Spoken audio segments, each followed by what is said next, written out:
Warm welcome to CA Raja classes and thank you so much for joining this mini and micro webinar. Before we get into the discussion, let me just take a couple of minutes to introduce myself. I am CA N Raja, a chartered accountant by qualification, a teacher and trainer by passion, and teacher for 3 lakh plus students worldwide. I started my career as a banker with State Bank of India. Then after a period of 4 years, I got into CA practice. I had my practice for 7.5 years. But I realized my calling is teaching. I started focusing on teaching and training, and today with the blessings of God we have 3 lakh plus students worldwide. So now it's time for us to get into the session. Let's understand how drawing power is calculated in case of cash credit facility.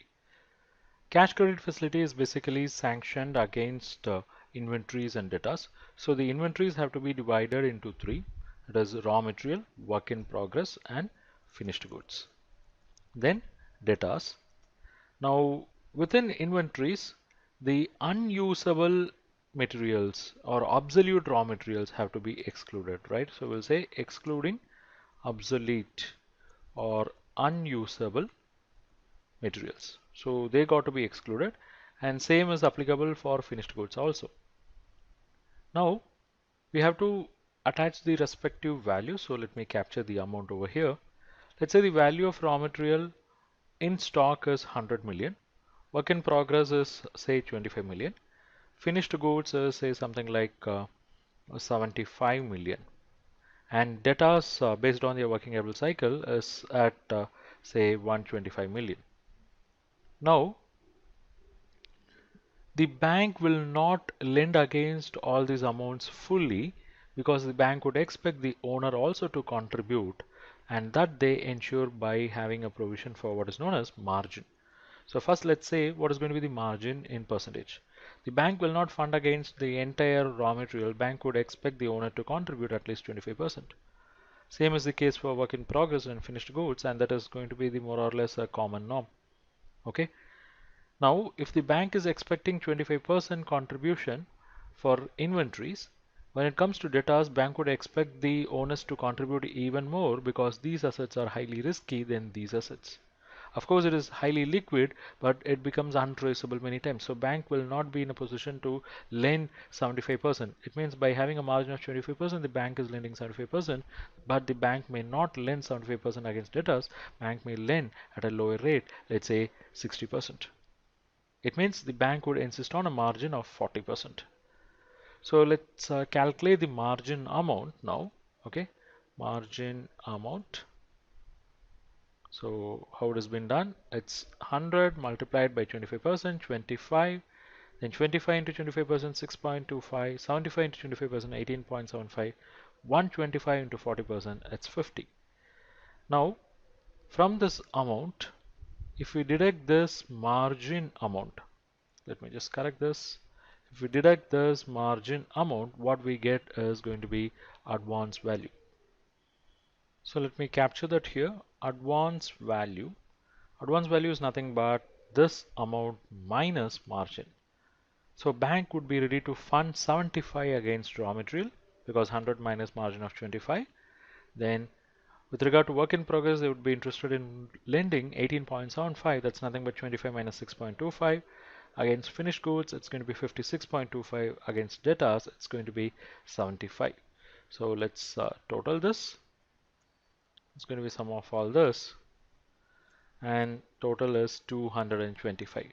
So this is what the bank is going to lend for the current assets of 325. So if you're going to show 325 worth of current assets, bank would be giving only 225 as what is known as drawing power. Okay, so this is the drawing power, but let's not conclude it like this, because this got to be compared with the cash credit that has been sanctioned. Okay, so let's see what is the cash credit that has been sanctioned. Let's say the cash credit that was sanctioned is 250 million, whereas the advance value what you have now is 225 million. Okay, advance value what we have now is 225 million. So now comes the exact role of drawing power. Drawing power is going to be the lowest of the above two. So you have to compare the cash credit sanction limit and compare that with the advance value, whichever is lower. So you have to go by lowest, that is advance value, and this is going to be the drawing power. It means only this fund will be released in CC limit, even if you have the sanction limit as 250 million. So this is very, very important role of drawing power. So this is going to be the scenario 1 when you have higher limit but lower advance value. So the drawing is limited to the lower advance value. So this is the best part of a cash credit because the account is getting monitored, it is getting controlled, or it is getting regulated.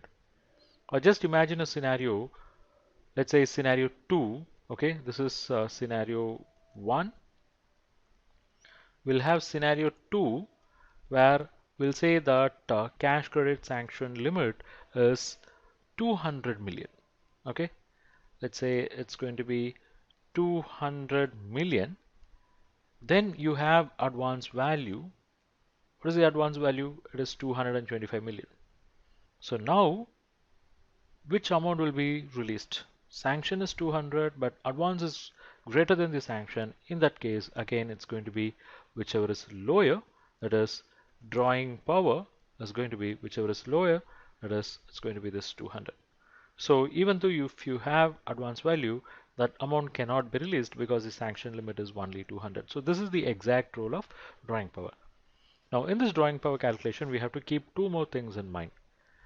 When the raw material are taken into consideration, we have to ensure that this raw material stock includes or does not include any unpaid materials. Because it is possible that you purchase raw material on credit and you don't pay for it, but you keep it in inventory and show it to the bank and get loan. That should never happen. So if there are any raw material included in this for which the amounts have not been paid, it means they are still on credit, then they got to be deducted. Okay, so let me just introduce two rows. So here I'm going to say less raw material purchased on credit. Let's say of this 100 I have raw material worth around 40 which are purchased on credit. It means the net raw material I should consider. Okay, net raw material stock which I should consider is only 100 minus this 40, that is 60. Okay, so here when I total, it should be only 1 2 3 4, these 4, because this is net figure. Okay, and with this net we should add all the 4, and here we have. So let's shift the calculation from here to here. That is 25% margin, and margin amount is going to be 60 into 25% 15, and the advance value is going to be 60 minus 15, 45. So if you notice, the advance value has come down. Earlier advance value was higher, okay, but now it has come down to 195. And if sanction limit is 250 and advance value is 195, then drawing power would have been, will get reduced to 195. And in scenario 2, again, when the sanction is 200 and advance value is 195, we have to go for whichever is lower, that is only 195. So that is one critical point that we have to keep in mind. And again, with regard to debtors, you cannot include all the debtors in your stock statement, because at the time of sanctioning the cash credit itself, bank would have stipulated a condition that debtors which are only fitting in the working capital cycle. Because in the earlier sessions we have said the company would have the practice, or the company may have the practice of giving 1 month credit or 2 month credit, and that should have been accepted by the bankers, and only those debtors should be included in the statement. So let's say the credit period is 90 days, and this 125 million includes 25 million worth of debtors which are above 90 days. Then those got to be excluded. Okay, so from this 125, I'm going to subtract 25 million worth of debtors because they are above 90 days.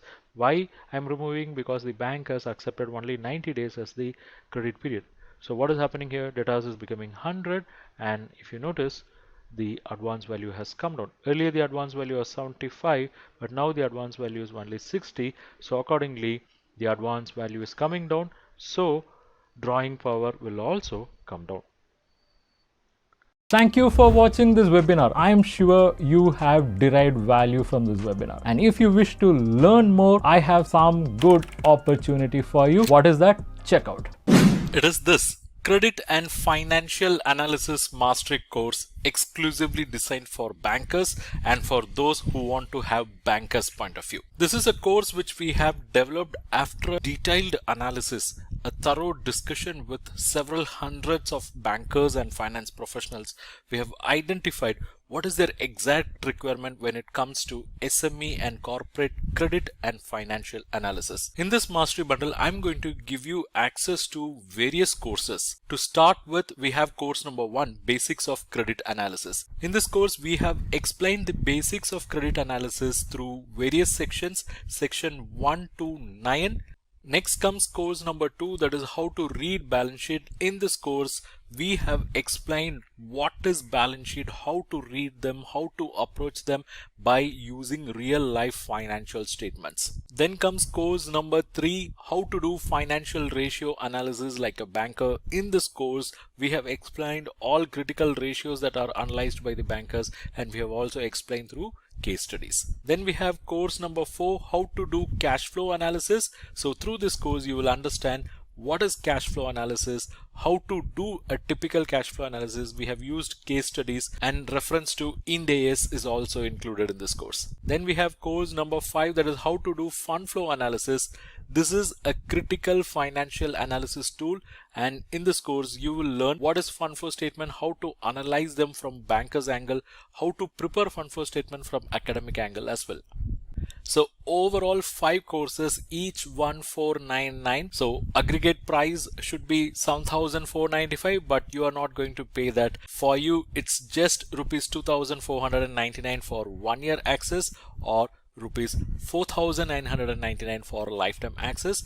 And it is not yet over, you have some more bonus.